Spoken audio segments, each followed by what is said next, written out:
a COSATU national strike of yesteryear.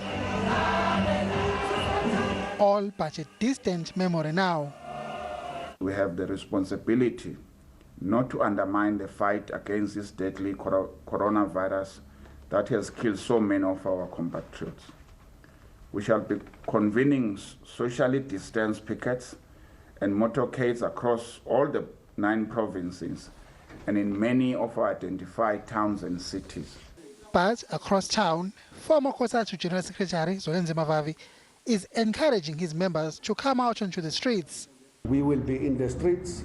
We cannot afford to just call on workers to stay at home and not be visible at a time when they are being slaughtered left, right and center by capital. However, Vavi maintains that his federation is also mindful of the coronavirus. We expect every worker that will be joining our demonstrations to be in a mask. If you can afford, please buy yourself a small sanitizer and put it on your pocket and continuously sanitize those hands. Under the current Level 1 national lockdown regulations, only gatherings of no more than 500 people are allowed outdoors. Vavi says SABC will do its best to adhere to the limit, but should not be blamed if more people show up. Mbongeni Mutu, SABC News, Johannesburg. Thank you there to Mbongeni Mutu. Now joining us is COSATU. Well, COSATU, as you heard, is forging ahead with plans to bring the country to what they call a standstill tomorrow. The Trade Union Federation is aiming to bring all government services to a halt. COSATU says the strike will highlight issues of corruption, gender-based violence and the jobs bloodbath in the country.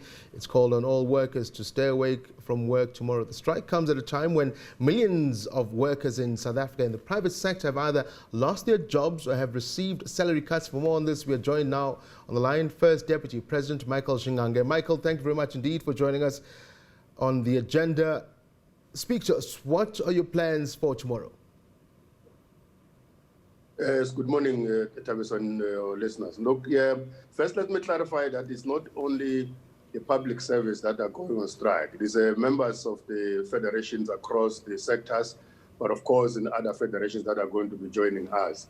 It is a strike that we call it a socio-economic strike and also an anti-corruption, but also defense of collective bargaining, because as you will know, collective bargaining has been under siege from private employers and also government employers. The plans that we have tomorrow, it's actually a national stairway to those workers who will not be able to reach the areas where demonstrations and the marches are going to take place. We're going to have demonstrations and marches across the country in all the locales where COSATU is organizing. But in other areas, we're going to be having motor gates that are going to be blockading some traffic in the big cities and also in the main roads. But we're also going to have locals demonstration to give memorandums to the authorities, such as captains of industries, such as the premier's offices, such as the presidents and the national treasurer and DPSA as a leader of government who is refusing to give workers salary increases. So, but we're also saying to workers that are not going to be able to be ferried, they must stay away. We are not going to work tomorrow. That's some of the plans that we have for tomorrow. Yeah. Yesterday we had an interview where there was another strike, in particular with the halt train workers. And the question I posed to them, in this economic environment, how can we expect industry to give increases when instead there's a lot to actually firing people from work because the lockdown, basically, COVID-19 has put paid to earnings all across the board?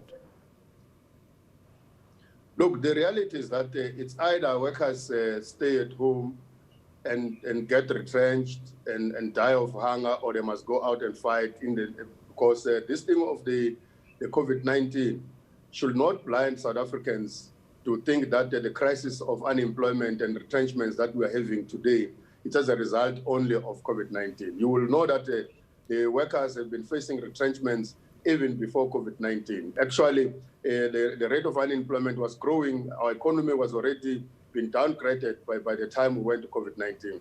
The attitude, for instance, of some employers, particularly those who are linked to government, like the ones of the how trained and the ones of government, has been like that the workers are supposed to earn as less as possible, and they're supposed to be as fewer as possible in the workplaces. So we think that we should not use the COVID-19 as an excuse, especially when you listen every day that there's money going around that people are fighting over. There are billions and billions of rands that people are fighting about, but workers are not getting that which is supposed to be done. We've got public servants who are dying, for instance, now in the front line of trying to defend the nation without proper protection, without the incentives, without the salary increase. But the monies are all over the place. We can hear monies are all over the place, but doesn't just reach those workers who are sent out there to build this economy. The workers in this country, even in the private sector, for instance, they have kept this economy afloat since the lockdown through their UIF. You must remember that the UIF, the 40 billion that was availed for UIF, is not money coming from government or private sector. It's the actual workers' deferred salaries. They put it there in order for them to get it once they retire. But they decided to use it now in order to keep the economy afloat. But there's nothing coming their way. Yeah. So that's why it's like they think they must have to go and fight and highlight their plight, including highlighting the plight of corruption, because even the very same UIF has been stolen by the unscrupulous employers in the private sector. Here's the question then. Do you think the protest will send, or the planned protest will send that message you want it to send to government tomorrow? It has always been able to send a message, because you must remember that once workers decide to go on the street, it's actually a last resort. They will have tried everything else, including in boardrooms, including in negotiations. It will send, and this time around, because for the first time we're going to have a march in every locality of this country. It's unlike only targeting the big cities only, where fewer workers are going to go there. It's unlike some workers will be on duty or working. Every worker will not be working in every sector, whether be government or the private. So our view is that it's bound to send the correct message. And even if people take time to listen or to hear, we shall continue, because this is just the beginning. It's not a once-off strike. It's a strike that we're going to come back and re-strategize and continue to pile pressure for both the government and the private sector as they make policies and also take decisions about our future. COSATU's first Deputy President, Michael Shingange, thank you very much indeed for joining us on the agenda. We'll keep an eye on how that is coming. Thank you, sir.